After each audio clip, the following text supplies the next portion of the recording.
स्वागत करूया. तसेच आपल्या शाळेचा सर्व शिक्षक स्टाफ सुद्धा या ठिकाणी उपस्थित आहे. तुम्ही माझे आवडते विद्यार्थी या ठिकाणी जमलेले आहात. तुमचे सुद्धा आणि माझ्या स्टाफचे सुद्धा आपण हार्दिक हार्दिक असं स्वागत करूया. सर्वांनी टाळ्या वाजवायच्या.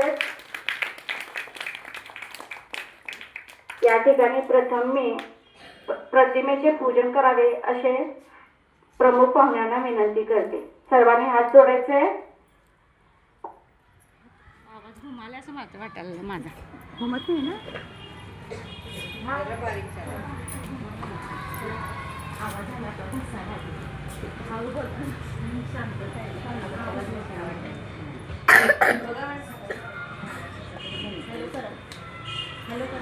Hello hello.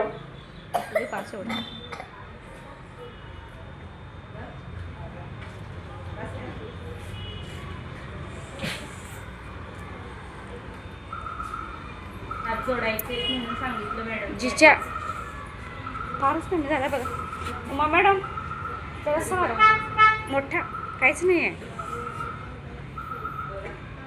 हॅलो. जिच्यामुळे शिकली दीनदुबळ्यांची मुले, जिच्यामुळे शिकली दीनदुबळ्यांची मुले, ती ज्ञानदाती ती क्रांती ज्योती सावित्रीबाई फुले, ती ज्ञानदाती ती क्रांती ज्योती सावित्रीबाई फुले. शिक्षणाच्या स्वर्गाचे जिने उघडले दार, शिक्षणाच्या स्वर्गाचे जिने उघडले दार, तीच सावित्री आज जगाची शिलेदार, तीच सावित्री आज जगाची शिलेदार. समाजाला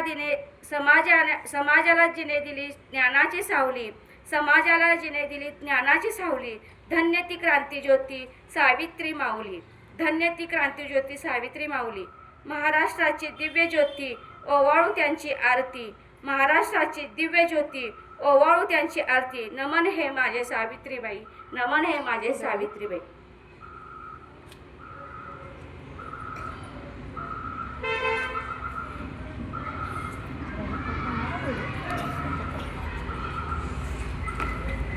या की सगळ्या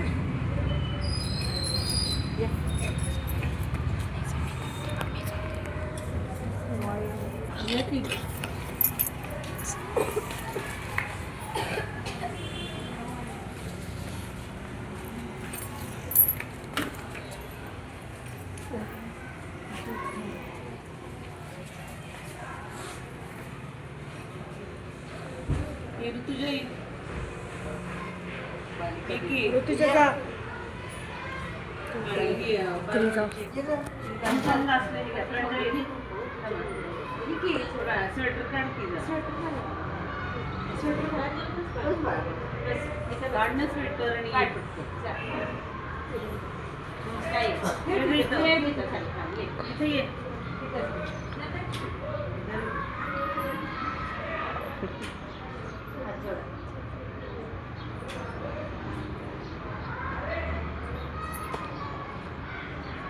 थांबा.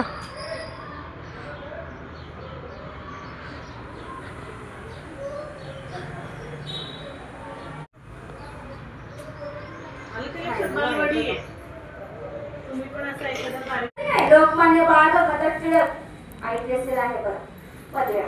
तशी ही पदवी आपल्याला ह्या समाजाने दिलेली आहे.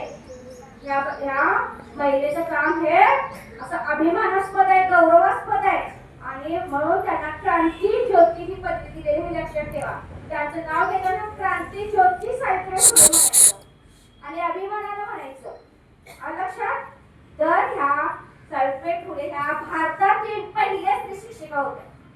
भारतातील पहिल्या स्त्री शिक्षिका ज्यांनी मुलीच्या मध्ये शिक्षणाची ज्योत पेटवली.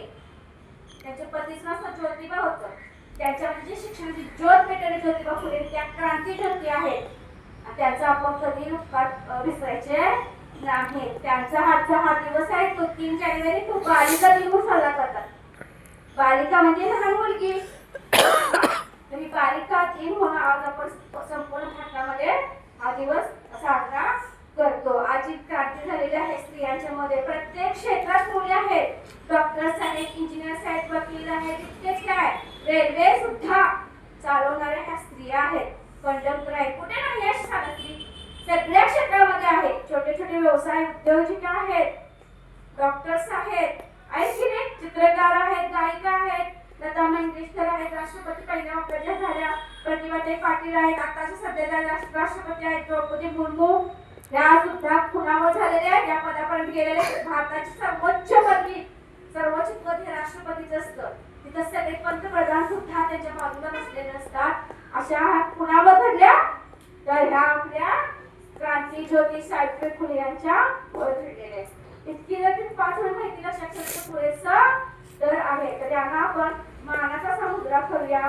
त्यांचे शतशः असे आभार मानूया आणि त्यांना मी शतशः कोटी कोटी असं वंदन करते आणि माझे 4 शब्द संपवते. जय हिंद, जय भारत. ते समाज सुधारक सुद्धा होते. स्त्रियांविषयी त्यांना विशेष असा आदर होता. साहजिकच सावित्रीबाई फुले यांच्यावर सुद्धा त्यांचं जीवापाड प्रेम पण होतं. त्यांच्याबद्दल आदर सुद्धा त्यांना वाटायचा. कारण ज्योतिराव फुले हे थोर समाज सुधारक असे होते. तर सावित्रीबाई फुले ह्या निरक्षर होत्या. निरक्षर म्हणजे अडाणी, त्यांना लिहिता वाचता येत नव्हतं. मग ज्योतिराव फुलेने काय केलं बरं, माझ्या बायकोनं अडाणी राहून चालणार नाही. आपल्या बायकोला त्यांनी पहिल्यांदा लिहायला वाचायला शिकवलं. यामागे त्यांचा एक मोठा उद्देश होता.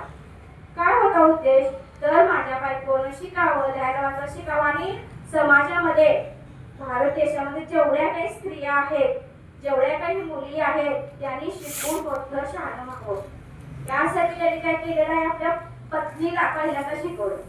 पत्नी पण अभ्यासात हुशार होत्या सावित्रीबाई फुले. त्या पण छान शिकल्या, लिहायला वाचायला शिकल्या. आणि मग ज्योतिराव फुलेने त्यांच्यावर एक जबाबदारी टाकली. काय टाकली बरं जबाबदारी, त्यांच्याकडे काय बरं काम सोपवलं, तर त्यांना सांगितलं, ज्योतिराव फुलेंनी त्यांना सांगितलं की आता तू काय करायचंय, समाजामध्ये ज्या मुली आहेत तुमच्या वयासारख्या ज्या मुली आहेत त्या मुलींना तू काय करायचं, आता शिकवायचं आहे. त्यांना लिहायला वाचायला शिकवायचंय, शहाणं करायचंय, ज्ञान द्यायचंय. मग काय पतीचं ऐकायलाच पाहिजे, होय की नाही. मग त्या आनंदाने तयार झाल्या, उत्साहाने तयार झाल्या आणि त्या शाळेत निघाल्या. आता शाळेत निघाल्या म्हटलं त्या काळी वातावरण कसं होतं माहितीये का, स्त्रियांनी घराच्या बाहेर पडायचं नाही, घरातच बसायचं, स्वयंपाक करायचा, वाढायचं आणि घरात उंबरा ओलांडायचा नाही. घरातली सगळी कामं करायची, बाहेर जायचं नाही. पण अशी एक व्यक्ती होती की ती प्रथम घराबाहेर पडली आणि हे धाडसच केलं ना त्याने. जी स्त्री घराबाहेर पडत नव्हती, घरातलं सगळं काम करायचं, मुलाबाळांना सांभाळायचं, घरदार सांभाळायचा, संसार सांभाळायचा, ती स्त्री घराबाहेर पडल्याबरोबर समाजामध्ये जे काही पुरुष होते त्यांनी त्यांना त्रास द्यायला चालू केला. काय काय बरं त्रास द्यायला चालू केला, तर त्या जेव्हा शाळेत निघाल्या, फुलेंनी काय केलं होतं, पुण्यामध्ये एक भिडे वाडा होता. पुणे शहर तुम्हाला माहिती आहे का, पुणे ऐकलं पुणे, हा, त्या पुण्यामध्ये एक भिडेवाडा होता. त्या भिडेवाड्यात त्यांनी मुलींची पहिली शाळा सुरू केली. एक खोली घेतली, शाळा म्हणजे अशी मोठी भव्य किंवा शाळा नव्हती, एक साधी खोली होती. त्या खोलीमध्ये त्यांनी मुलींना शिकवण्यासाठी एक छोटीशी शाळा सुरू केली. पुण्यातील भिडेवाड्यामध्ये एक शाळा सुरू केली. त्या ठिकाणी त्या सावित्रीबाई रोज मुलींना शिकवण्यासाठी जायच्या. सुरुवातीला शाळेत मुली फार कमी होत्या, 3च मुली होत्या, पण त्यांना सुद्धा शिकवण्याचं धाडस या सावित्रीबाई फुलेंनी दाखवलेलं आहे. मग ह्या जेव्हा शाळेत शिकवायला निघायच्या तेव्हा समाजातील पुरुष काय करायचे बरे, त्यांना फिदी हसायचे, म्हणजे त्याची टिंगलटवाणी करायची. कारण का, आतापर्यंत कोणी स्त्री बाहेर पडली नव्हती घराच्या बाहेर आणि हिनं पहिल्यांदा धाडस केलं आहे. पुरुषांना नको होतं की एकदा एखादी स्त्री बाहेर पडली की सगळ्या स्त्रिया तशाच करणार. त्यांना स्त्रियांना काय करून ठेवायचं होतं, त्यांच्यावर बचत करायचं होता.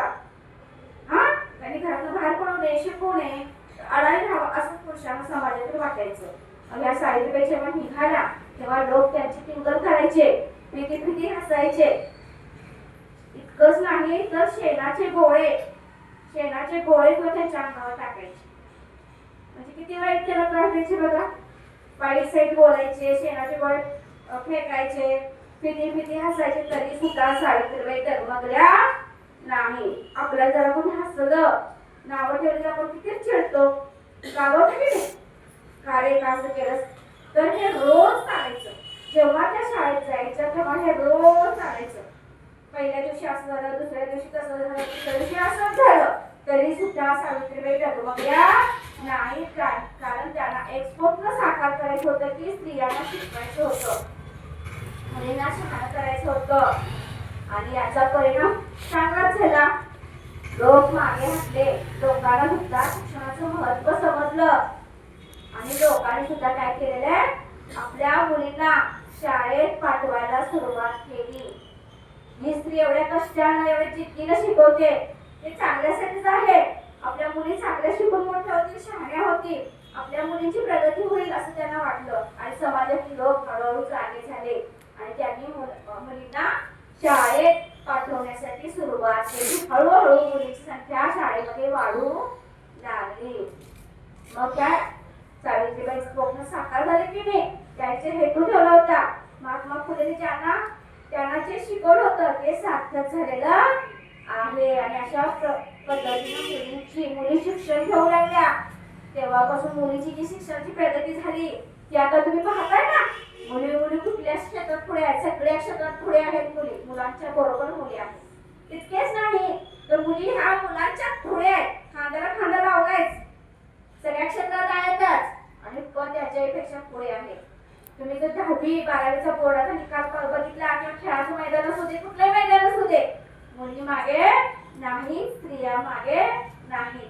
ही जी क्रांती घडवली त्याने, ते करणं धाडस हे सोपं नव्हतं काम, धाडसाचं काम होतं. त्यांनी समाजामध्ये शिक्षण क्रांती केली म्हणून त्यांना क्रांती ज्योती म्हटलं जातं.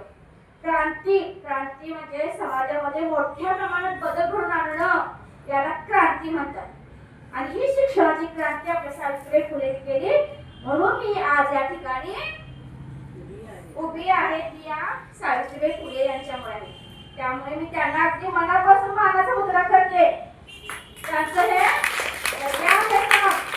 त्याच्यामुळे मी आज इथे उभी आहे. पुढे सगळे मॅडम आहेत त्या सगळ्या सावित्रीबाई फुले यांच्यामुळे आहेत, हे लक्षात ठेवा. तुमची आई जी मोठी शिकली आहे, आई आता कुठेही बाहेर जाऊ शकते, भाषण काही करू शकते, ते या सावित्रीबाई फुले यांच्यामुळे झालेले आहे. त्यांचा उपकार पण कधीही विसरता कामा नये. म्हणूनच त्यांना क्रांती ज्योती ही पदवी दिलेली आहे. जशी नेताजी सुभाषचंद्र बोस, सावित्रीबाई फुले की जय, क्रांती ज्योती सावित्रीबाई फुले की जय. यानंतर